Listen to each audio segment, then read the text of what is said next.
And the final interactive is this. The fanfare trumpeters of the lifeguards, the Bill's old regiment, sadly is suddenly in 6, they can make it.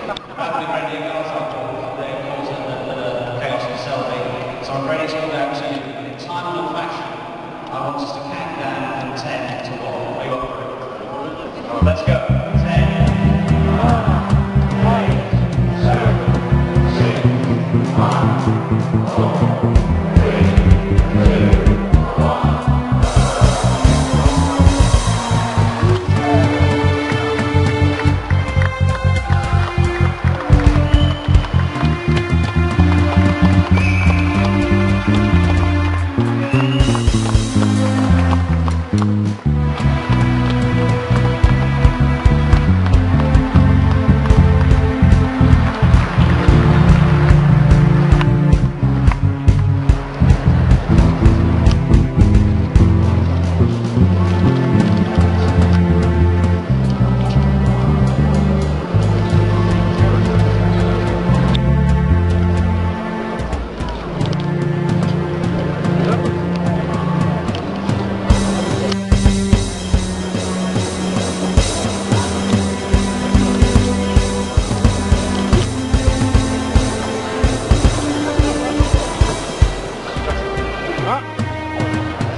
Hello everyone, it is time for another model train review. And this time I'm going to review another Hornby Special Edition model produced for the National Railway Museum.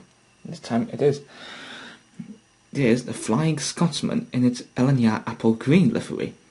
And you can see it has got the number 4472 on here, not 502 and 103, because that's the one she had during the war in the last days of the LNER, and not 60103, because that's when she obviously worked with British Railways. Let me just turn the box over. And you can see it's got the same information as on the black one. And if we just turn around here, you can see it is again DCC ready. However, I haven't DCC'd her, by the way. You can see it's got electric locomotive on there. I forgot to mention my black review.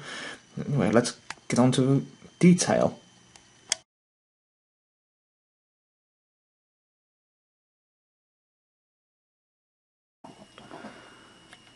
Wow, really, just look at this model. Isn't she amazing? If we just look at her, you can tell she looks well amazing. Oh yeah, one thing I really forgot to mention here is in the box here, its product code is like R3081. Yeah, really, this is its product code. Anyway, let's get back onto the detail. If you look down there, you can see, yeah, the vacuum pipe there. Number 4472, Class A3, New York on here. Some landpines there. Oh yeah, there's always sprung buffers. And we could look at the front here. Look at that. You know, you can't take your eyes off the front of the engine here.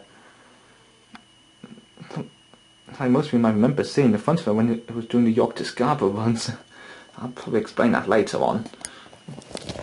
If we just move on the side, you can see there's like overhead warning stickers. There's more on the boiler claddings. You can see here, it's got a double chimney here, and the smoke deflectors again. If we zoom in on here, if we can just London and North Eastern Railway, number 15. Does it say 8 or 6 on there? I can't tell. Built in Doncaster, 1923.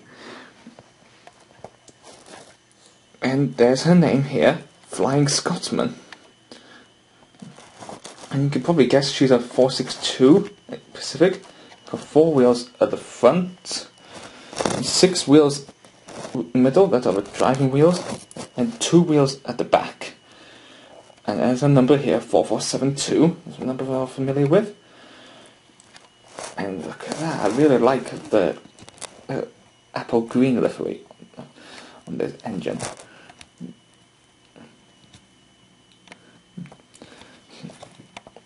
And I believe that she was basically withdrawn in 1963, from regular service from British Railways.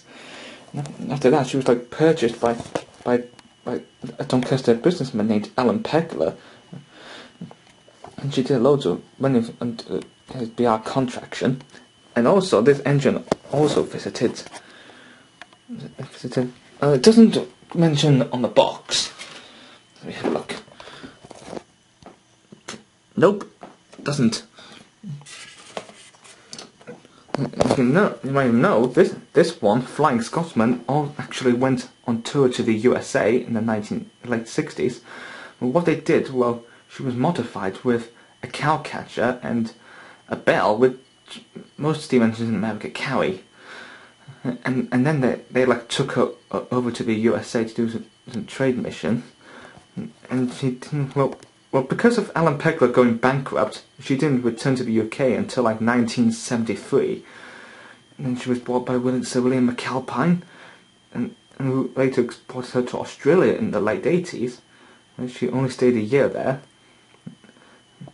And then she was put back to mainline team in the late 90s by Tony Marchington. and was then bought for the nation in 2004. Now, currently she is under the ownership of the NRM at York. Well, at this very moment she's in the workshops undergoing a major repair work, but she will be back on the main line after her repair work. Anyway, let's move on to some further details. See, it's got a banjo dome here on the claddings. I think you can see it on the real Flying Scotsman, and I think you can also see it on Green Arrow and also on Tornado. And there's some safety valves here, which I don't know what they're used for. You can see a whistle here, and it's got cab roofs here which open. And here, and they say you really can't have everything. Before we move on to the further details, let's have a look at some equipment, some optional things. As you can see here, it's got a little thing there for the tender. It's like some kind of little vacuum pipe. There's not a faff on about that. And what comes is, again, the flanged wheels here, which I think they used to place on the engine if you want to put it on display. But like I said, don't put this on the engine when you're running on train set, because they would just keep derailing. Let's get, and these are the cylinders that you can put on the engine. I think the cylinders here shoot out steam when the engines depart. And it's got some air brakes again, I mentioned on my wartime Black One review. You can see it again on Flying Scotsman, and I think you can see it on other steam engines like Tornado, which is like currently on the main line. Let's take a look at the cab. Let's see. Just look at, I mean, if I zoom in on there, just look at how well modeled the cab is. I mean, you can see the bucket seats here, and then you can see the firebox in the middle, and there's a reverser. And one there's like the regulator, which provides power of the steam engine to speed her up or slow her down. And I hiccuped. Anyway, there's again this plug here. Again, you might have seen it on my What's in Black review. And again, this plug goes into the tender. And one thing I forgot to mention is a speedo cable here. I think they were fitted on the engine during the time of British Railways. And then let's move on to the tender. I mean, just look at that. You can see a good apple green here with lots of LNER on it. Now, you can also see the LNER initials on Green Arrow, and you can also see it on Mallard as well. And we look on back here. Again, there's a corridor connection here. Oh yeah, you might notice here, it's got this Lem Coupling here. Now I really don't know what this other bit is for. Probably to do with something to when she went to the United States. It's got like some kind of knuckle coupling.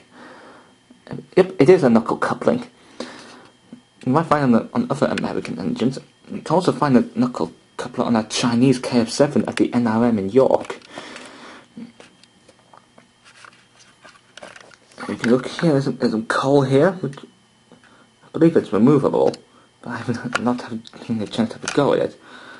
And this is where, like, where the water goes, and you can see there's like a little corridor thing that that goes from the corridor connection to the tender. It's basically what the crew used to. The crew used to the change during like a non-stop run from London to Edinburgh. And also, one thing I forgot to mention as well is like some washout plugs here for the boiler. And there's some handrails on here, which you have to be well careful because these models are indeed fragile. And there's some footsteps if you want to get access to the main frames. And again, nice view of the smoke deflectors. I'll put the tender back on here.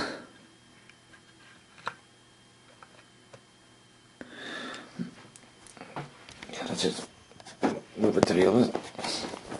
I can see like how beautiful she is in the green.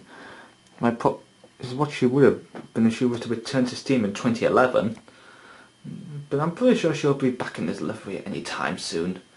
And so anyway, let's probably see how she might perform.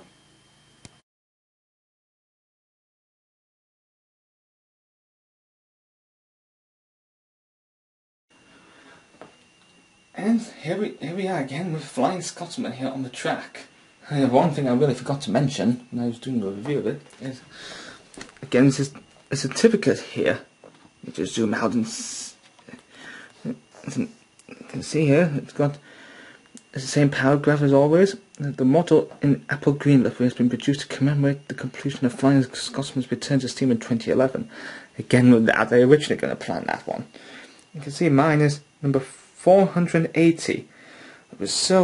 It was really well close here. You can see you've got Steve Davis again and Andrew Scott. You know Andrew Scott was the director of the museum when it acquired Flying Scotsman for the nation. So anyway, you might notice here, my camera's on the tripod, which I've got at the camera shop in York. Now we can see how she runs without me holding the camera all the time. Okay, let's just a slow pace first.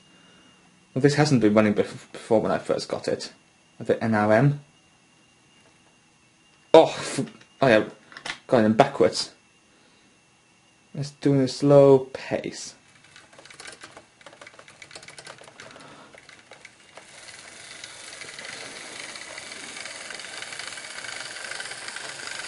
Isn't she a beauty when running on the tracks?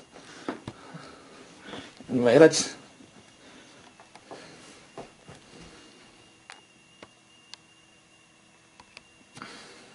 more better.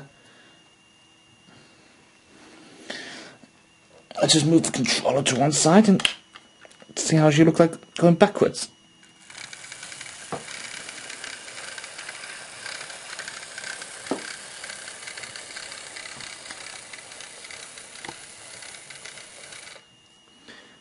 Look at that. She's a beauty when running on the tracks. And look at a nice view of the coupling. I can just zoom in on here. You can see a nice view of the green on the wheels and a nice coupling connecting rods. And a nice view of the smoke box there. And again with the lamp irons and the overhead warning stickers. Nice view of the bogie wheels. Well, you can see the door at least of a corridor over there on the tender. Let's just zoom out again. Let's give her like a final running in.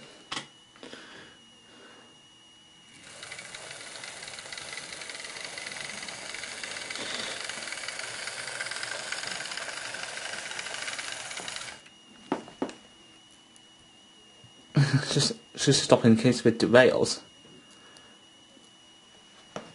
You can see the number 4472 again on the cab. You can see a nice view of the reverser there. Probably really used to change the direction of the locomotive. Again with LNER on the tender. Those of you who were wondering, LNER stands for the London and North Eastern Railway, which was formed in 1923. And by the way, one thing I forgot to mention is this engine here was the first express passenger engine to be produced for the LNER, and was in fact the third member of the A1 class as the A3s were known. Sir Nigel Gresley introduced his A1s on the Great Northern Railway before the LNER was formed. So Gresley introduced Flying Scotsman as an A1, but she was later rebuilt as a Gresley A3, probably like after the Second World War, I think. Let's give her another final running in them backwards.